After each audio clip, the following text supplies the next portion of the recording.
Chapter 3. Now the serpent was more subtle than any beast of the field which the Lord God had made. And he said unto the woman, Yea, hath God said, Ye shall not eat of every tree of the garden? And the woman said unto the serpent, We may eat of the fruit of the trees of the garden. But of the fruit of the tree which is in the midst of the garden, God hath said, Ye shall not eat of it, neither shall ye touch it, lest ye die. And the serpent said unto the woman, Ye shall not surely die.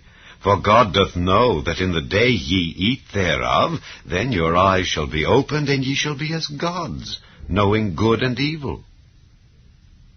And when the woman saw that the tree was good for food, and that it was pleasant to the eyes, and a tree to be desired to make one wise, she took of the fruit thereof, and did eat, and gave also unto her husband with her, and he did eat. And the eyes of them both were opened, and they knew that they were naked. And they sewed fig leaves together, and made themselves aprons. And they heard the voice of the Lord God walking in the garden in the cool of the day.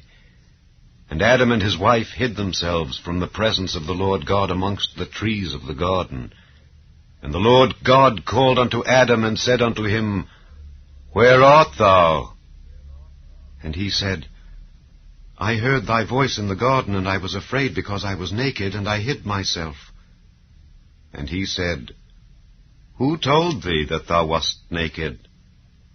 Hast thou eaten of the tree whereof I commanded thee that thou shouldest not eat? And the man said, The woman whom thou gavest to be with me, she gave me of the tree, and I did eat. And the Lord God said unto the woman, What is this that thou hast done? And the woman said, The serpent beguiled me, and I did eat. And the Lord God said unto the serpent, Because thou hast done this, thou art cursed above all cattle, and above every beast of the field. Upon thy belly shalt thou go, and dust shalt thou eat all the days of thy life.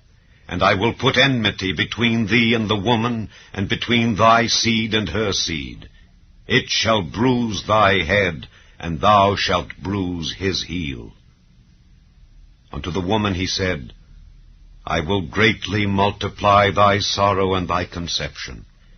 In sorrow thou shalt bring forth children, and thy desire shall be to thy husband, and he shall rule over thee. And unto Adam he said, Because thou hast hearkened unto the voice of thy wife, and hast eaten of the tree of which I commanded thee, saying, Thou shalt not eat of it, cursed is the ground for thy sake. In sorrow shalt thou eat of it all the days of thy life. Thorns also and thistles shall it bring forth to thee, and thou shalt eat the herb of the field.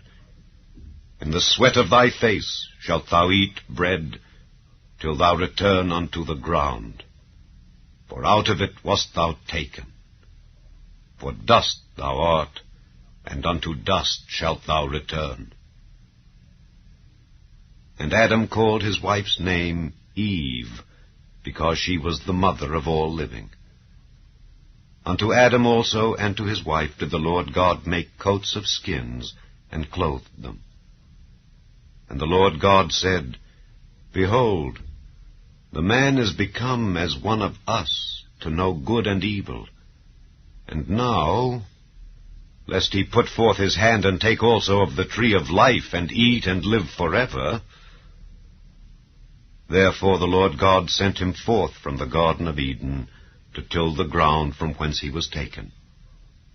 So he drove out the man, and he placed at the east of the Garden of Eden cherubims, and a flaming sword, which turned every way, to keep the way of the tree of life.